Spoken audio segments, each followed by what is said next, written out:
gentlemen, and welcome to the first episode of the Preview Review Show. I'm your host, Lonnie Johnson, and I'd like to introduce our guest hosts, Tara Lynn and Brian Duvall. How are you? Good. Thank you for joining me today, and why don't we just get right into it? We're going to actually do reviews of movies that were supposed to be coming out this summer, but are now delayed until later on this year. Our first one coming up is going to be Wonder Woman, 1984. Wait, before we go any further, please subscribe and click on the bell so you know when we're doing this show. It really does help out you watching us. Thank you.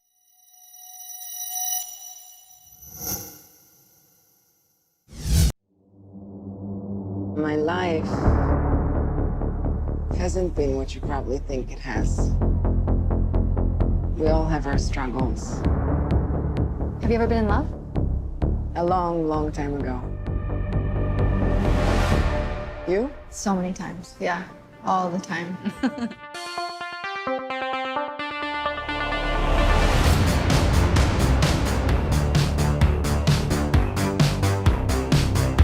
Welcome to the future. Life is good, but it can be better. And why shouldn't it be? All you need is to want it.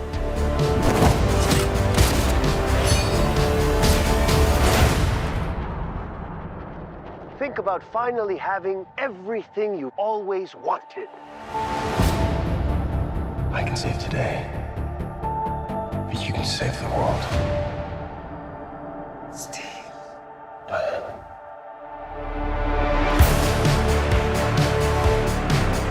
Now, I take what I want in return. Everyone will see.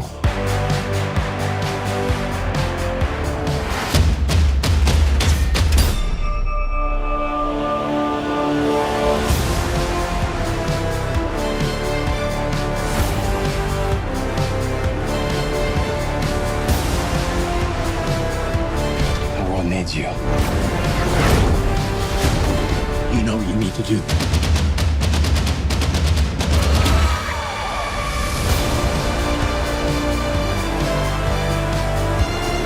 Nothing good is born from lies. And greatness is not what you think.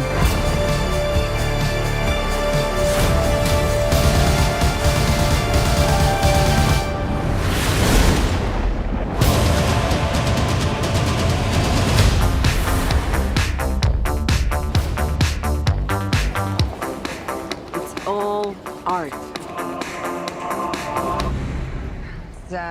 That's just a trash can. It's just a trash can. Yeah. Okay, so that's Wonder Woman, 1984. It was supposed to be due out June 5th, but unfortunately, as we know, with COVID, it's going to be delayed. So, what do we think of this action movie, the next addition to the Wonder Woman franchise? So I'll start off. Oh my God. So I am not a Wonder Woman fan. I am a Wonder Woman movie fan. So I'll start off with that because I thought the other one was fantastic. This one, the first time watching the review, my first instinct was like, hell yeah, they're starting off with New Order. And then, being in DC, that's a local mall they were shooting in. So I'm just like, I've been there. And then on top of all of that, she lassoed fucking lightning. Like, what is that? That's insane, and I cannot wait for the movie. Brian, what's your opinion of it? Personally, Wonder Woman is probably the best DC character currently in the movie franchise. I love the casting of Pedro Pascal as Max Lord. I love the 80s feel to it. I love Stranger Things and love how it's, really pushed into the 80s mix. And I love how they play that. And all in all, I think it's a great next step to the evolution of the. That's great. So with all that being said, do you think that the cinematography of this film has gone way into the overdone kind of superhero feel of it? Or do you think that they're capturing exactly the feel that needs to be for specifically this character and also the time period that's being placed in? I think they're keeping it pretty well. I didn't see a lot of heavy CGI. I mean, obviously there is some, but there's definitely not like if you think back to any of the other things with Wonder Woman, like the Justice League and stuff like that, that was overly heavily CGI'd. I think this is perfect. The camera angles, it feels, like Brian said, it feels like the 80s. It has a total 80s feel to it. The cinematography, I think, is really well done. I have to agree as well. When you look at, Justice League, Suicide Squad, Batman versus Superman, and even those, you can tell from the director's standpoint and the way they have the cinematography put together. This there's more put into the story than there is into like CGI and effects and stuff. So in my opinion, I think that this is an equal balance, and I think it's really good for the time frame as well. Great. Now, with that being about the story, how do you feel? Because I'm a little conflicted about bringing back Steve from him dying in an aircraft, in World War II, and now he's back into the future. Somehow, we don't know how that's going to play out. But how do you feel about how bringing this character back just for that romantic feel for the lead character of Wonder Woman? As a woman, I can say the romantic trope is played out. I think that they try to bring a romantic element in there just so that husbands can bring their wives to the movies. But most women, at least women I know, we don't want that nor need that. But it's also the DC universe. And I mean, technically Flash is there. So who knows if he brought him back or what happened to it. They are notorious for bringing back dead people. So it's kind of like one of those, DC's been doing it since the jump. So why not here? Okay. I have to agree. With DC and Flash, mixed up with that multiverse type feel, I'm not really concerned about it. I actually personally think that DC will probably expand upon that, and him being in the mix in this movie again. I think overall, with DC's play with the multiverse, I think that this piece, even though it being a small piece, the romantic, heroine or the romantic partner for the main character, in my opinion, I think that with the multiverse aspect being expanded upon in the DC universe, I think it's just going to fit right in, and it's not going to be much of a major impact. Okay. With that, let's move on to the scoring of it. So I'm going to do Brian first. Why don't you tell us how many stars you think this movie is going to get, how it's going to do on Rotten Tomatoes, and when and where you would see it? Okay, so I'm a little biased. I'm more of a Marvel fan. I do like some of the DC aspects as to what they've introduced so far. Right on, I'd probably say it's probably 3.5 to 4 easy. I would not be surprised if it goes to 4.5. Rotten Tomatoes, it's gonna be a gold star. It's gonna be probably 90 plus in my opinion, just because of the fact that Wonder Woman has been the best received DC vehicle so far. And for me, I will not go see it opening night. I'm more of a either later, a week into the theaters, if not straight, when it comes out to streaming or DVD. So you're saying you would you're not sure if you would see it in the theater or when it comes to Netflix? I'd say in between. Okay. In between. Yeah. Let us know what you feel. Okay. So definitely think, 4.5 stars. Just because, like you said, Wonder Woman is the most well received. It's also done really well. DC does have a habit of making but that's the only thing is DC movies, they're either amazing or they're really bad. There's really no mediocre. So we'll see. I'm hoping this one banks on the really amazing. And as far as Rotten Tomatoes, okay, so comic book nerd time, yay. The comic book fandom in general is just a really toxic group of disgusting people. So of course there's going to be those neckbeards in there like, well, that well, you see in the comic book, that's not what really happened. So that's just absolute trash. So I think Rotten Tomatoes is probably going to take a dive because of those asshats. So probably 75 to 80%. But it should be way higher. But the toxic, yeah, so that'll be that. And absolutely opening night, and probably would see it multiple times. All right. For myself, I would give it a 4 stars only because it is really shot well. I believe the plot is going to be, it's not going to have as many plot holes as some other comic book films are going to have. Like you said, like you both have said, it is probably DC's best franchise of a superhero right now that they have going on, even over the Batman films. And it's just something that looks amazing to see. As for Rotten Tomatoes, I'm going to actually split the difference in between both of you and say about 85%, only because I agree with both of you.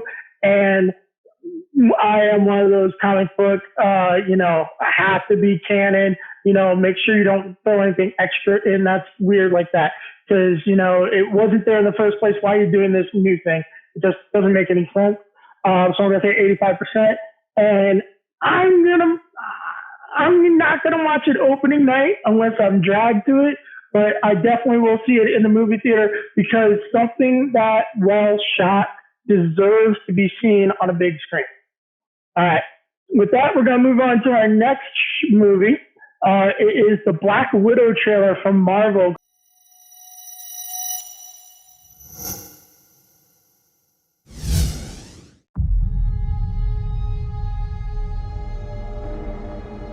I used to have nothing.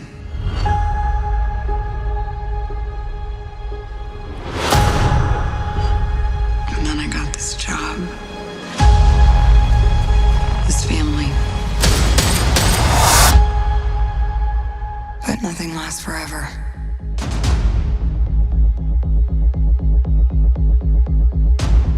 I heard you had to leave in a hurry. It's never easy these days. So what are you going to do? I've lived a lot of lives, but I'm done running from my past. I know you're out there. I know you know I'm out here. So we're gonna talk like grown-ups? Is that what we are?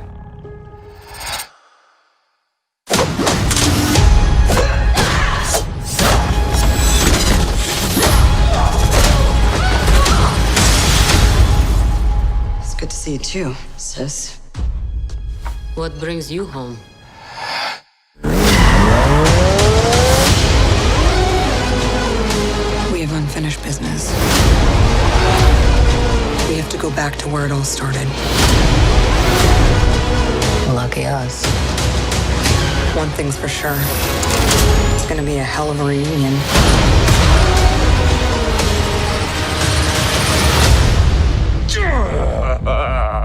Still fits. Family. Back together again. You got fat.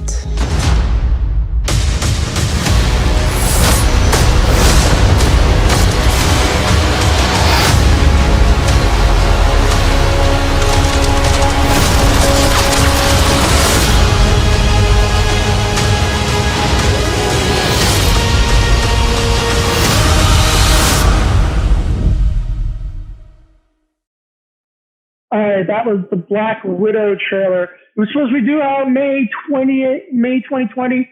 Once again, delayed this summer because of unforeseen circumstances. Well, with this one, even though it's another ladies movie, I'm going, you know what? I'm going to go Brian first on this one. Give us your take on this preview and how you think it's going to go.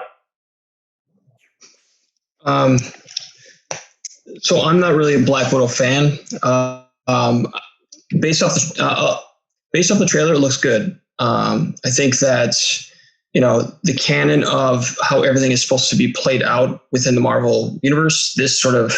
I believe this is, from what I've read, I think it's something like in between like Civil War and Infinity War. I'm not totally positive on it, but it looks good. I love Scarlett Johansson. She's got a solid catalog of movies. It looks like it's pretty, in certain shots, very CG heavy, but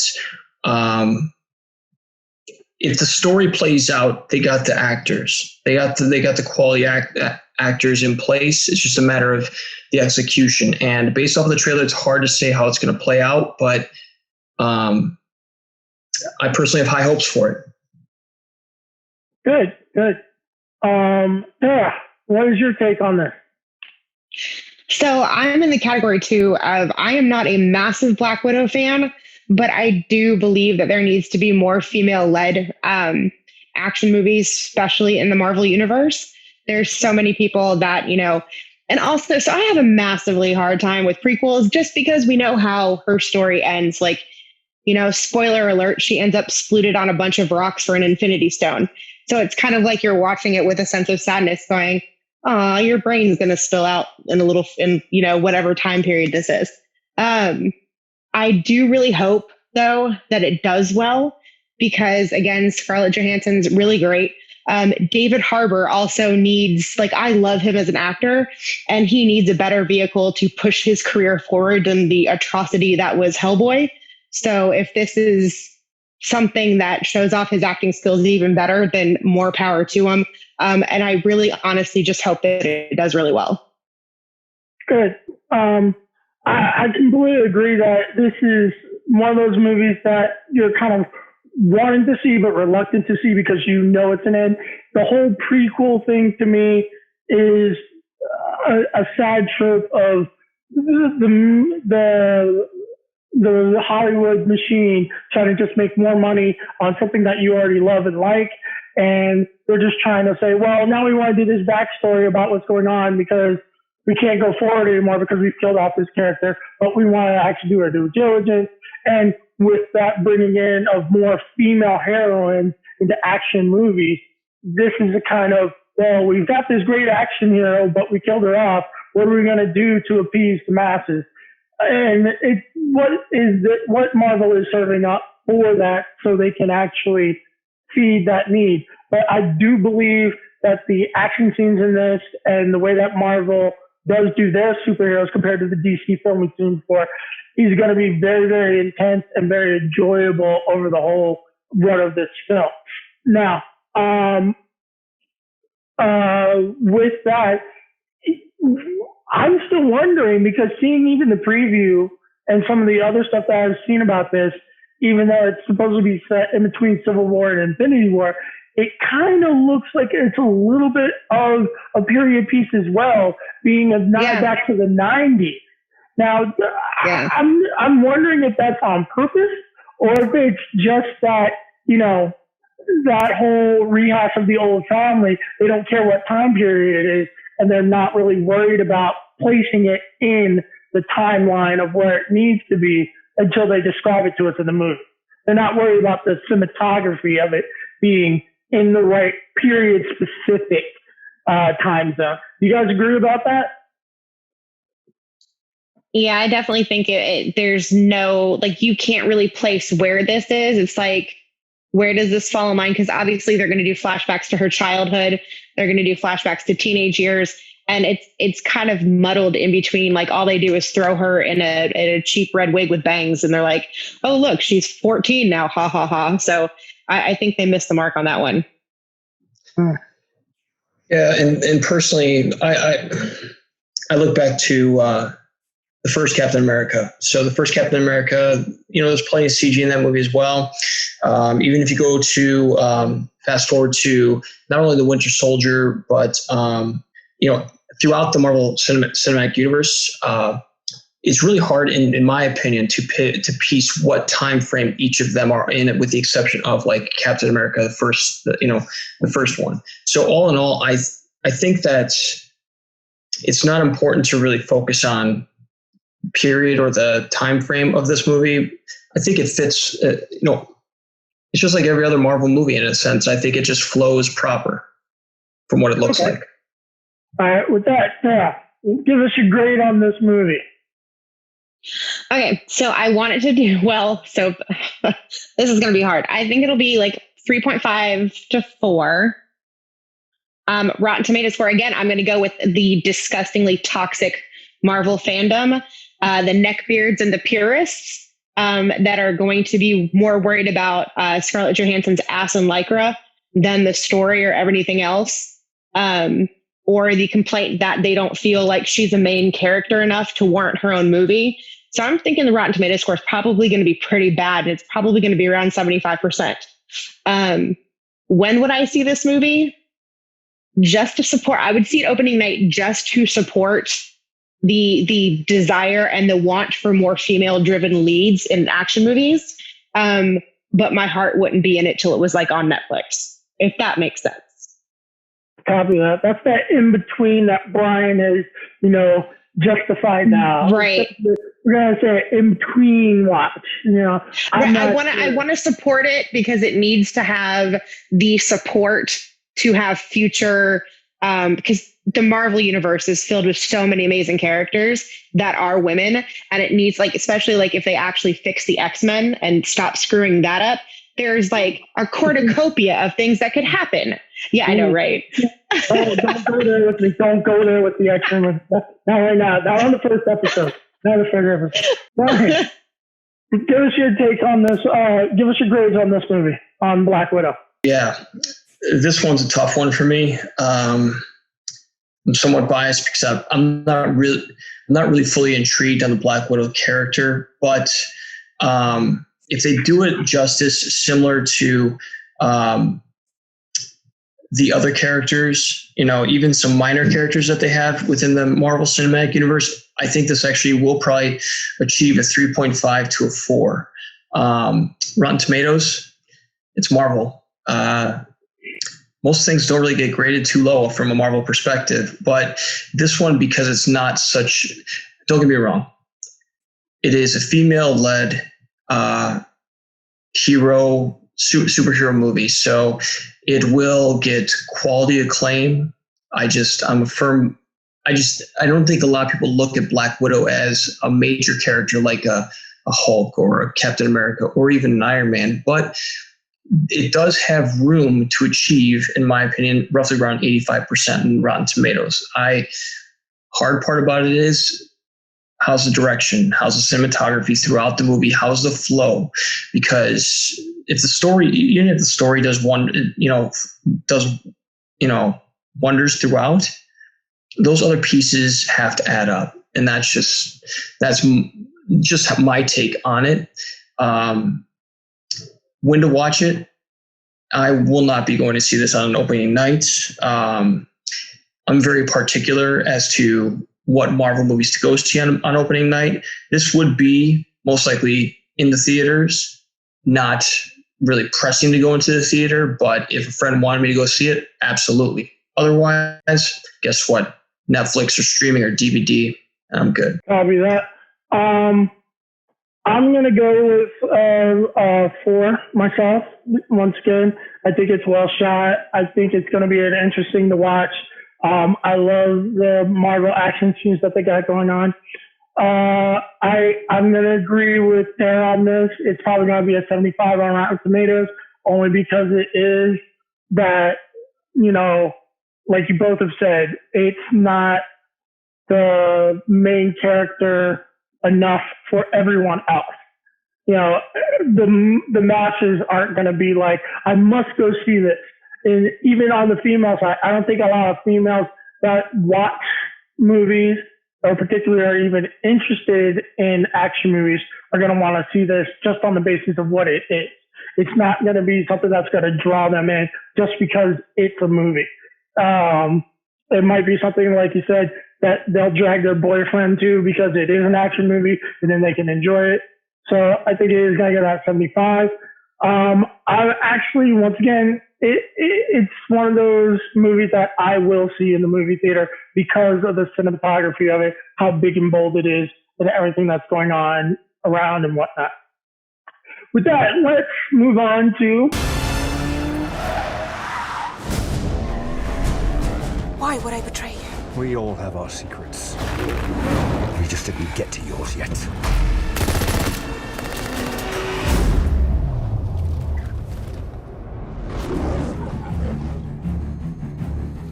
is arming faster than we can respond.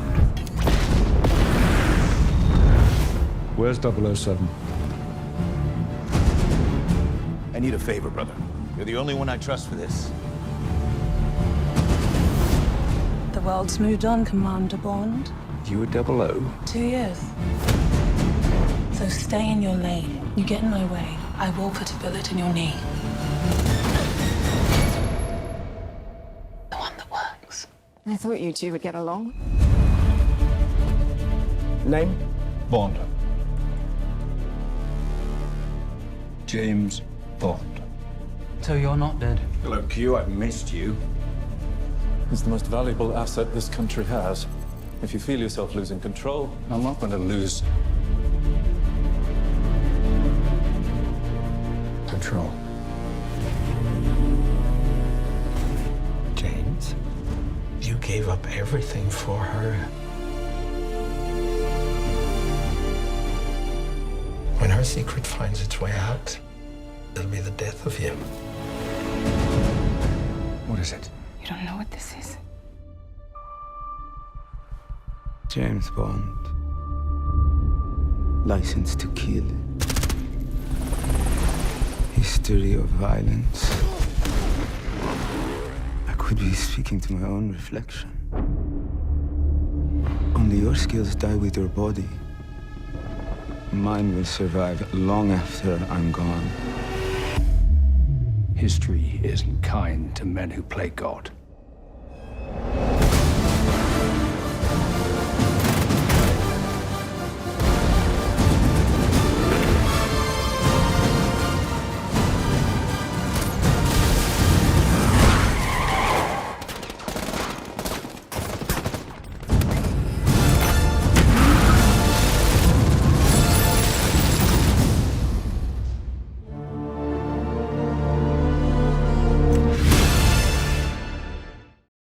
The iconic James Bond movie. No one can attest that going to see a James Bond movie, you're going to see definitely three things. Three things at all times when you see a James Bond movie. You're going to see a fancy car, you're going to see guns, and you're going to see some kind of watch. That's definitely going to be in every single James Bond movie that I've seen and probably will for the next coming James Bond movies. For me, it's one of those things that I grew up with, and seeing it is just part of the season. You know, it's been 5 years. It's time for a James Bond movie. And this one looks like, to me, that's not going to disappoint. It picks up with the story like it should with any movie that's doing a sequel or a continuation. It ties in some of what's come from the past few movies into this new problem. I love how they're doing with Daniel Craig. You know, he's at that range of his age that they're actually paralleling it to in his career as well. They're now actually thinking about integrating new 00 agents that are replacing him or working with him, instead of it being always like, oh, he's going to be there. He's the only 007.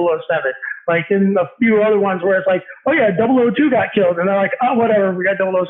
This one, they're showing a lot more of a team cohesion and how it interacts with everyone else. The way that a lot of the movies nowadays are trying to get that realism in there. This is something that is definitely becoming more present in the James Bond movies that I love and like to see. What is your take on it, Tara? What do you think about this next James Bond movie? With any James Bond movie, as soon as you hear that music and you know it's James Bond, you can't help but to get hyped and pumped up because, like you said, you know there's action coming. You know there is going to be beautiful women. You know there's going to be fancy cars. You know there is going to be all of this intrigue and double cross and crazy villains. And speaking of villains, Rami Malek as a villain. Oh my God. Like that man is insane. His acting is crazy. Like he can play such a weirdo so well. Somehow, some way. Yes. Yeah. Like I don't think I've seen another person play a freaky person like better, like somebody like Crispin Glover, you know, that's done, you know, all these other things. So the choice of casting Rami Malek as a bad guy, especially up against Bond, I think that's going to be just phenomenal. So, and like you said, the continuation, they're acknowledging that James is getting older. They're acknowledging that, there needs to be more of a cohesion, and cars with guns. So yay. I like this one. Great. Brian, give us your input on this one. Well, I'm a Bond fan. I'm a huge Bond guy, and I've really enjoyed the Daniel Craig rendition of him. I appreciate the fact that they have explored the Blofeld villain character yet again. And, I agree with Tara. Rami Malek as a villain looks really enticing.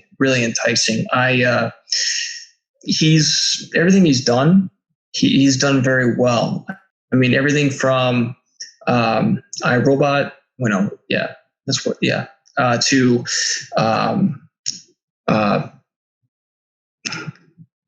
I can't even. I'm having a brain fart. But long story short, Daniel Craig, yes, they are the continuation of his aging, his outing of being a 007. In my opinion, I think that it's going to be a good send off, because from what I hear, this might be Daniel Craig's last rendition of James Bond. And the director, Cary Fukunaga, he has done some pretty solid things in the past. Beast of No Nation is a very solid flick. I trust his eye, as we saw in the trailer. Very action-packed, continuation of characters. I can go on and on just because it's a Bond trailer. Every first Bond trailer is just phenomenal. And this one just continues, it's just explosiveness. So long story short, I'm super pumped for this, super amped for it. And I really hope that after Daniel Craig is done, the next person, male or female, kicks ass just as much. I completely agree with you and look forward to whatever they do with the James Bond franchise. I'm going to lead it off on the grading on this one just to move it along. I'm giving this a 5. Daniel Craig has done no wrong in my book with the James Bond character. They've done great rewriting everything coming from the go. I'm going to love this, and it's going to be the next one that is on the shelf of the DVDs that I collect of the James Bond series. Rotten Tomatoes, I'm going to be skeptical on this one, and I'm going to say it's going to be a 92% on the Rotten Tomatoes, only because there's those James Bond haters out there. And yeah, I'm seeing this one opening night. There's no doubt about it. Opening night for me to see a James Bond movie.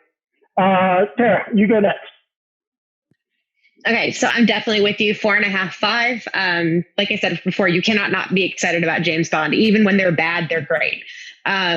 With that being said, Rotten Tomatoes, again, people are nitpicky on everything. So I'm going to give it an 88 on the Rotten Tomatoes. And then as far as going to see it, I would not see it opening night, but I would definitely see it while it's still in the theater, because you have to hear those explosions with surround sound. Like you have to. Copy that. Brian, give us your take. I'll make this short and sweet because it's going to be super easy. Number one, yes, I personally think it's going to be a 5, because if this is Daniel Craig's last iteration of being James Bond, he's going to go out with a bang. Prediction on Rotten Tomatoes, I actually think it's going to be a little bit lower, because I think critics are going to be a bit more critical on this one.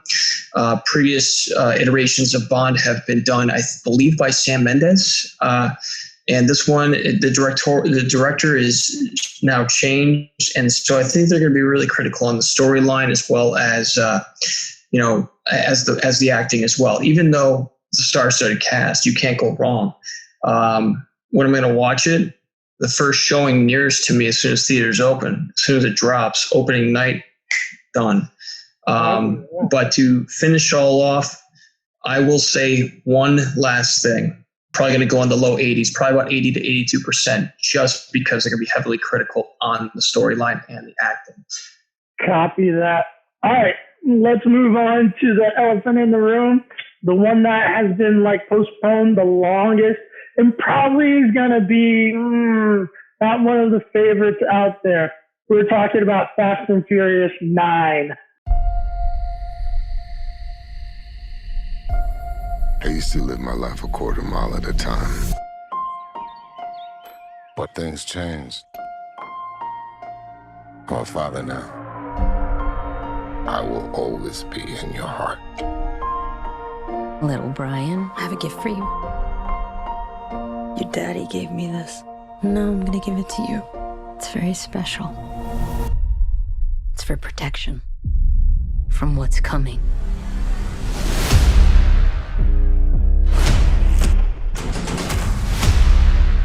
All right, Dom. What's next? No matter how fast you are, I am not to be compared to you. no one outruns their past. I am more easy, you trying your best to become me. And mine just caught up to me. Been a long time, Dom. So we're up against a master thief, assassin, high-performance driver. Who is he?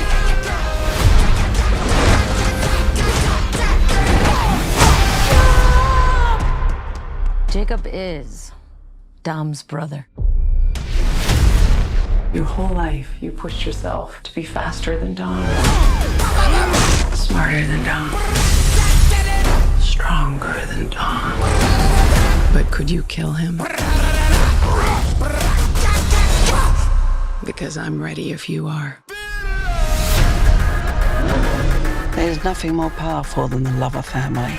But you turn that into anger, there's nothing more dangerous. Maybe this is the end, but we're gonna go out together. You know I'd ride to the death with you.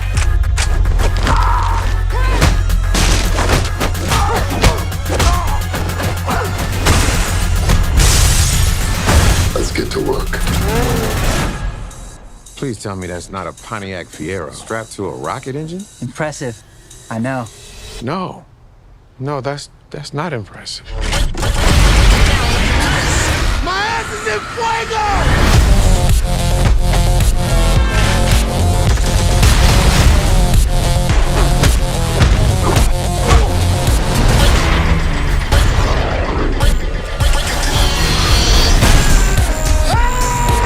I came here to take you down, little brother. That's your mistake. This is my world.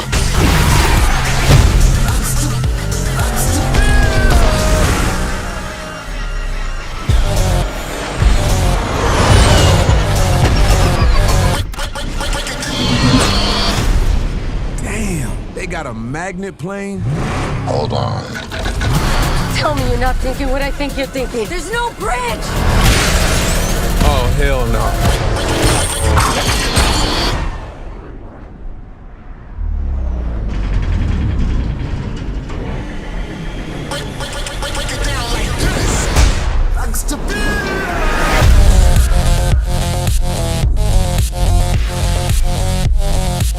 Hey guys.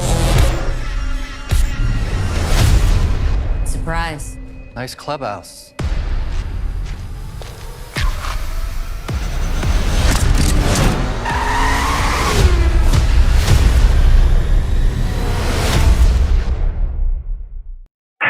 And with that, once again, like I said, the elephant in the room, Fast and Furious 9. It's just like Thanksgiving.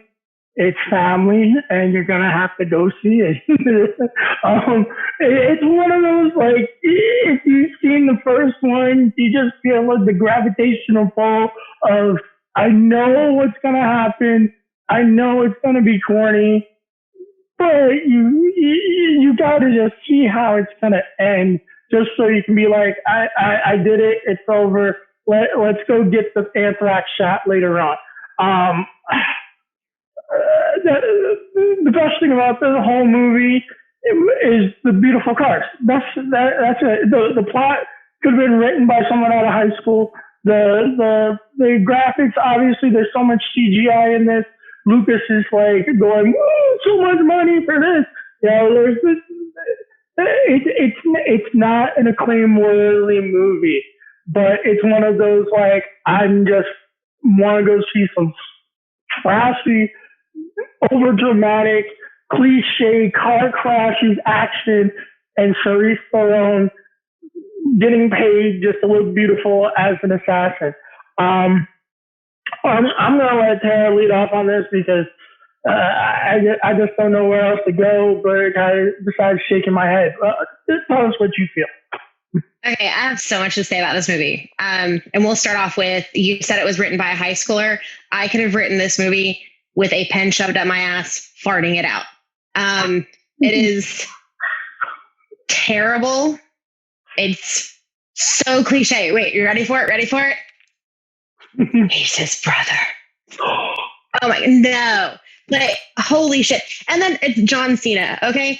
I can't take John Cena seriously as a bad guy. Like, the whole time he popped John Cena, dun, dun, dun, dun, and like disrupting the entire movie. Like, it's just, no. And then that scene where they're this close together, I just want to push their heads together and go, kiss. Like, it's just WWF so bad. So bad. Dude, I could, if I ate 3 edibles in a row, I still wouldn't be able to tolerate this movie. Like, it's just, I mean, and but you want to talk about Charlize Theron. What, they gave her a fucking Dumb and Dumber hair pixie cut. What is that? They put a bowl on her head. And granted, that bitch could rock a steak on her head and look hot. Then I would love to see her. Thanks, dude. But oh my God, they did such an injustice to her. And I realized this movie is one of those things that you see just because. And then they brought back the Tokyo Drift dude. And it's just like, no, just stop. Just stop. What are they going to do next? Like, are they going to like CGI in Paul Walker and have his ghost floating? Just no. It needs this thing should have been done so long ago. No, just so much no. They jumped the shark the last movie, literally an Akula class submarine. If no one knows that is actually Akula is shark. So they jumped it and they should have just ended it right there. Should have just been done. Brian, bring it home. Tell us how you feel about this movie. Well, if you love physics bending popcorn blockbuster, this is it. It's just like Hobbs and Shaw, where The Rock was holding, a helicopter, as they're as on the back of a vehicle, like if you're going there for no storyline, no acting, nothing like that, and you just want popcorn blockbuster, Michael Bay explosions without Michael Bay, this is it. And I hate to say it, but I actually don't think this looks it doesn't. It's not the worst of them all. I completely agree with you. This does so much better than the second movie. Everyone will always say the second one is the worst one. The only good thing came out of that movie is the saying from when he goes, what's it called? I'm hungry. My pocket's empty. Like I said, we hungry. That's the best thing that came out of that movie. Period. Oh my God. That was the best thing out of that one. But in this one, did you guys know Luda's starting to get a little chicken neck? Like, and I'm not one to talk about, but poor Luda, it's like, buddy, you're just stop. Why are you shaming the man? We're not here trying to shame people. You bring up a bowl cut and then you bring up a chicken neck. I can't. Like, Fast and bleh. It's so bad. Well, he'll get a little surgery soon. He just had to pay for it with the money from this movie, and then he's got to get that taken care of. Leave my boy Lulu alone. Me and him still friends. And see Arya. All right, just leave him alone. All right. With that, let's get into the grades. I'll kick it off on this one. I'm going to give it a 3. Yeah, I'm going to give it a 3 on this one. Rotten Tomatoes is going to roast this thing and probably give it 60%.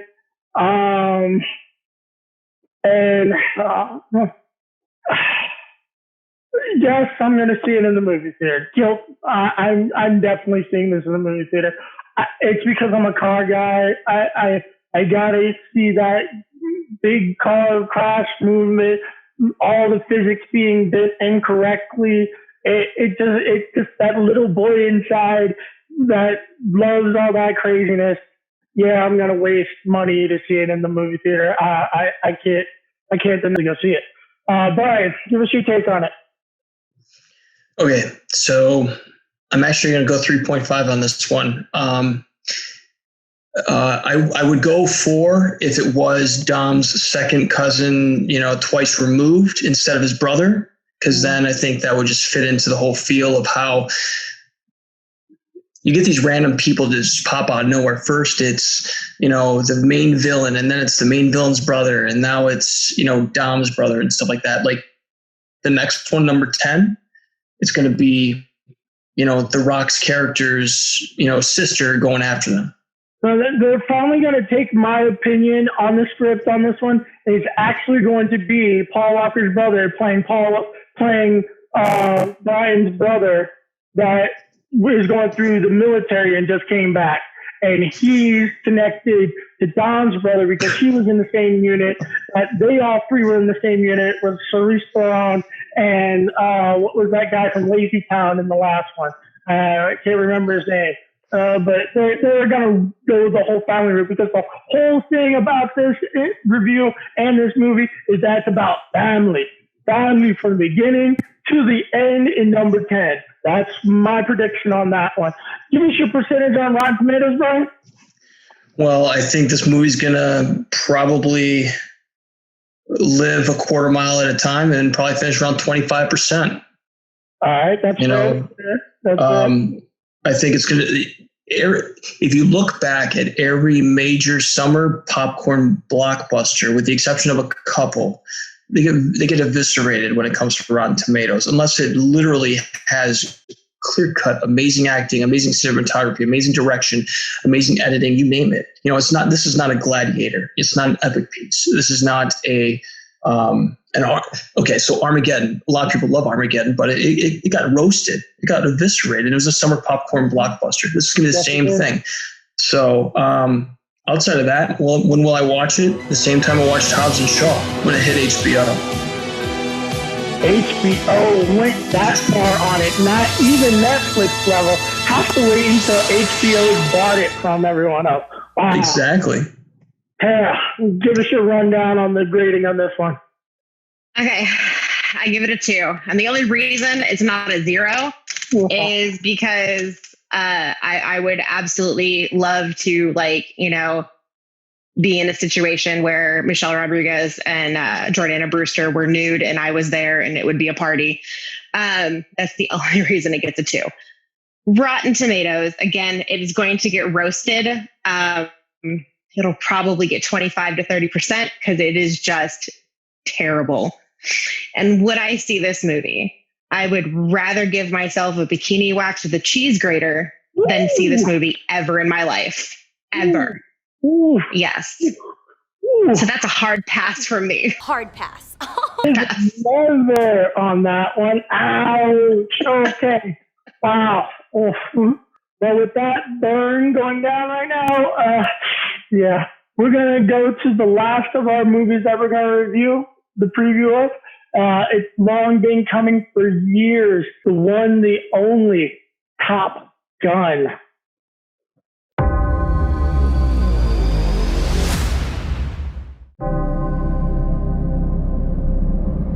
+30 years of service.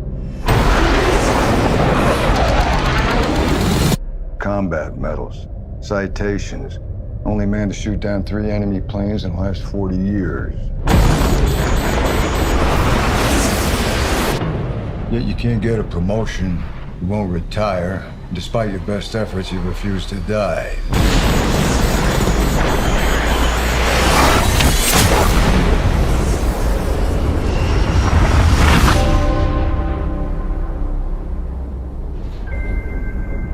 You should be at least a 2-star admiral by now. Yet here you are. Captain. Why is that? It's one of life's mysteries, sir.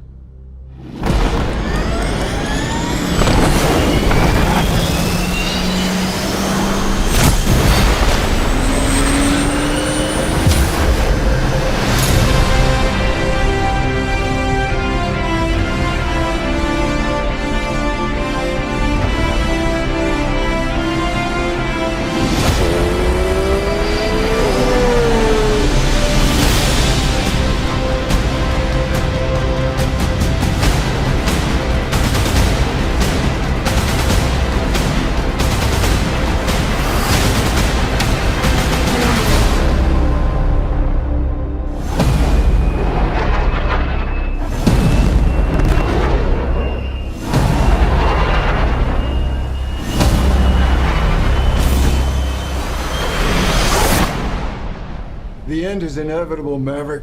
Your kind is headed for extinction. Maybe so, sir. But not today.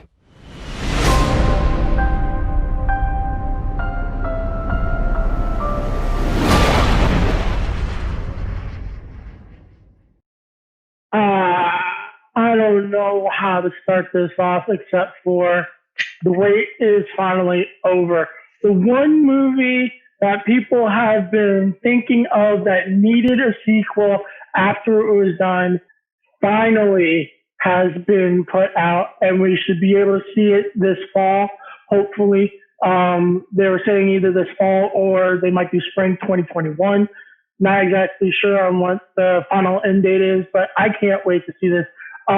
This is one of those movies that when you just hear, just like the James Bond movie, when you hear that first note, that bong, it just evokes memories of before I even was in the military, and just like the feel of it's going down, it's happening right now. You know that you're going to see action packed and just the whole memory is coming back of everything.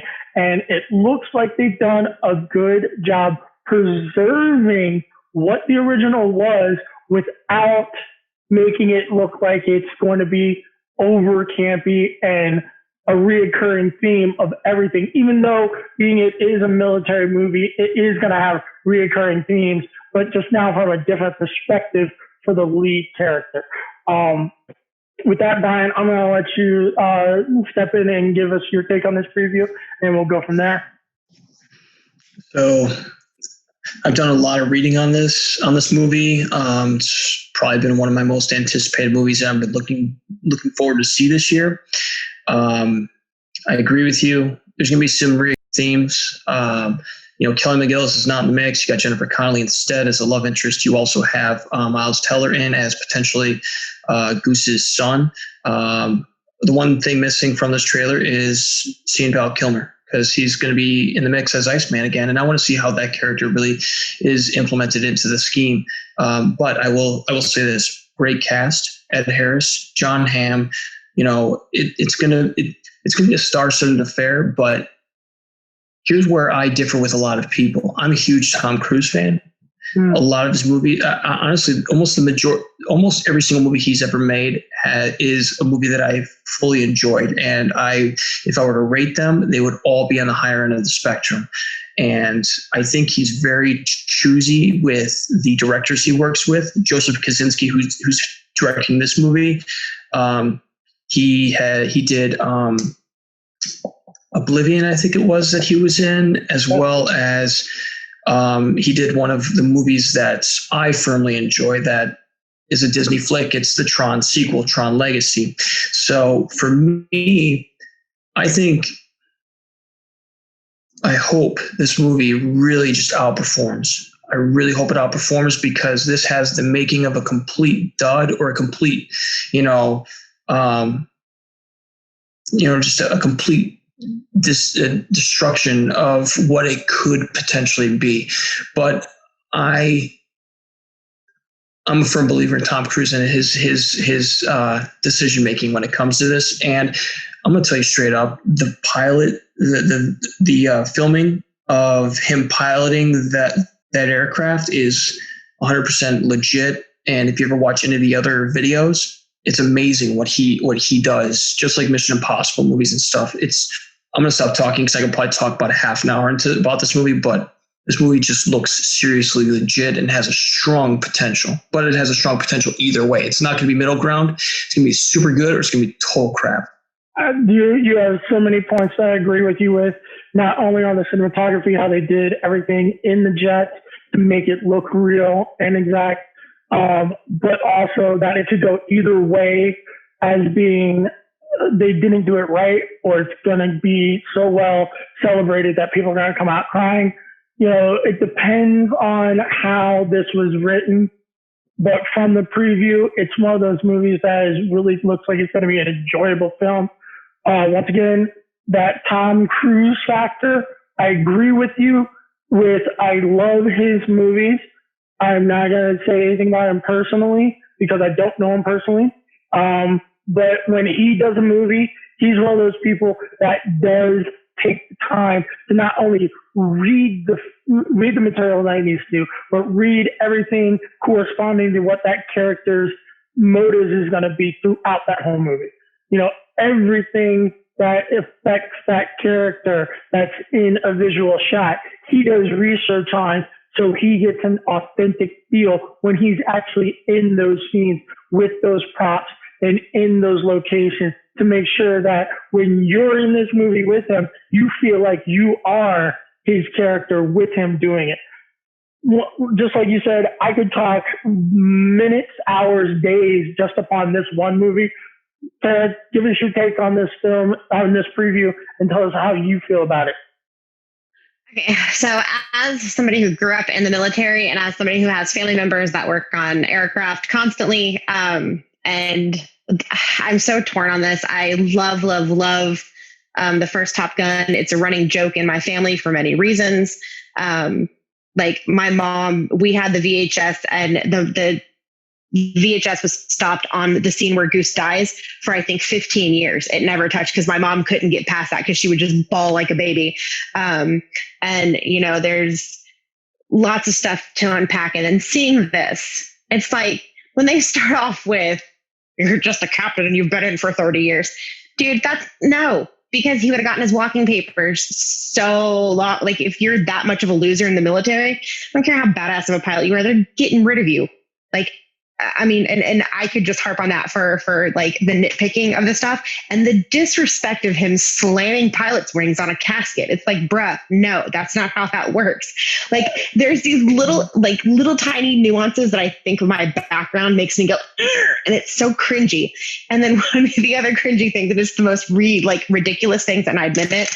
Somebody pointed out a couple years ago that Tom Cruise's teeth don't line up right. Like, the center doesn't go here like everybody else because it's over to the left. And so I have this really bad habit of watching his mouth when he speaks to see it. And then I point it out in my head going, there it is.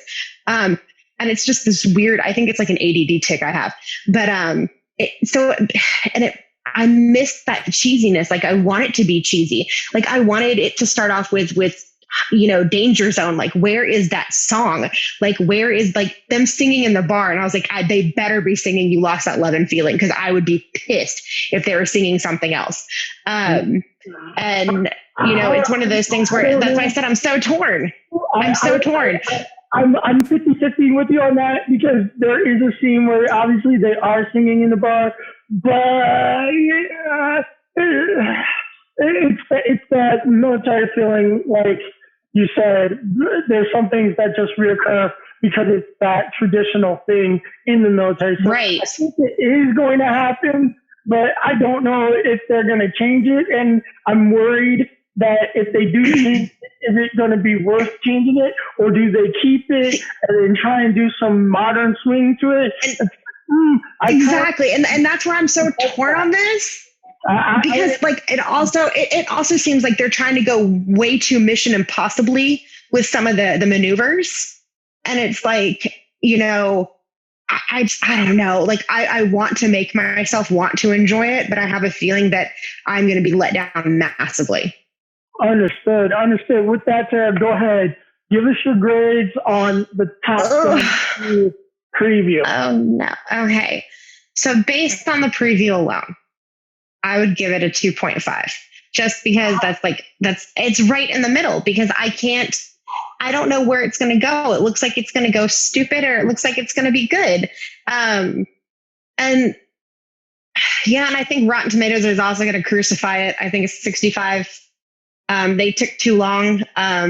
We are not at the right place in America to have a pro-military movie right now. I think that's going to kill a lot of it. There's a lot of any kind of sentiment going on. So I think that's going to really screw with the score.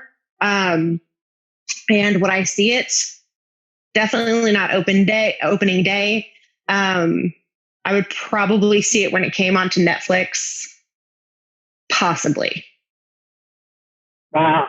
Possibly when it comes to Well, I'm so scared because my childhood, so much of my childhood was around the original, and I don't want those memories to be sullied by a really shitty movie. I really completely agree with you. It's just like what Brian said, that it could go way south. Right. It could be way up there. Brian. And I'm so worried about it going bad. Brian, tell us your grades on this preview. To me, the preview's a 5, easy. The trailer was done very well. To me, to Tara's comment on it being very Mission Impossible, I do have to agree to a certain extent. The trailer itself seems to be that way. It reminds me of the Rogue Nation trailer, as well as the one before that, where basically, where they showcase Tom Cruise doing something overly crazy, like hanging off the side of an airplane or whatnot. This time he's flying these jets, and he's inverted and he's going down. Phrasing? Over a mountain. So my opinion, trailer's phenomenal. I give it a 5. I hope the movie's a 5, but I cannot say which way it's going to go because too little to go on. But I trust the Cruise factor, in my opinion, on that front. When it comes to Rotten Tomatoes, man, this could either be a 20 or it could be a 90. It's hard to put my finger on it, but it has to hit on all cylinders for it to be above an 80. If it misses one small little piece, to Tara's point, because Top Gun is such a sacred 80s flick that everyone grew up on, you miss one small piece and it fails. Opening night. Got it. I will not wait for this movie. Got it. Let me round it out. This is one of those previews that when it first came out, I wasn't watching it on my computer screen, on my phone or anything else. I made sure I was watching this on my 4K 65-inch TV to make sure I got the full sound, full view, everything of the cinematic gold that this movie visually is. This is one of those movies that is going to literally make you just drool because you're looking at all the motion that's going around, the scenic vistas that these planes are flying across, all the shots that make me geek out about a movie is going to be in this. Not only the feel of the whole Top Gun 80s being redone nowadays, it just gives me that whole 5-star right there just because of the preview. Rotten Tomatoes, we're all in agreement. This is one of those on the razor's edge. It could go one way or the other way if they mess up one thing. You see in the preview a bunch of stuff that reminisces back to the volleyball, the singing, the motorcycles, the jets, the women, all that basically could go one way or the other in a couple of seconds in one scene or the other. And I'm going to say Rotten Tomatoes, after it first gets out, hoping that it's good, it's going to be at 85. Certified fresh level 85. I'm going to see it opening night just because it's one of those feel-good movies that's going to literally be like, I need to see it before anyone else and enjoy this in its splendor in the whole 25 by 15 feet tall 4K cinema. And I would even go see it in 3D if they have it in a 3D version of this. I would, only because I want to literally be catatonically drooling at the screen with this movie. I want to just be literally like, I just want to be in the danger zone with Kenny Loggins, because you're in the danger zone. I hope that they do right by it and right by everyone else who loves this from the 80s. And with that, I would like to thank you both for showing up for the preview review show. I will be asking you to come back for one or two of these movies so we can go over the grades and see how everything turned out. And thank you very much for joining me today with this show. And talk to you later on the next preview review show. Have a good one. Thanks for having us. Thanks for having us.